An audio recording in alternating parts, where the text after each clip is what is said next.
Ay Mənsur, məndən soruşurlar, rəssam olsaydın nələri düşünərdin, nələri çəkərdin?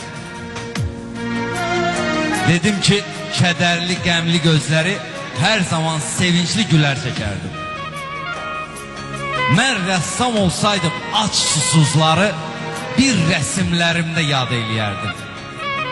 Kimsəsiz uşağın göz yaşını silib qəlbini ovudub şad eləyərdim. Mən rəssam olsaydım o qanlı yerə Kərbala çölünə bulaq çəkərdim. Bəlkə də təsəllim olacaq deyə hər kəsi o suya qonaq edərdim. Mən rəssam olsaydım ata-anamın saçının ağ telini qara çəkərdim. Onları almağa gələn əcəlin əllərim bağlayıb dara çəkərdim. Mən rəssam olsaydım öz əsərimdə dünyanı zülümsüz təsvir edərdim.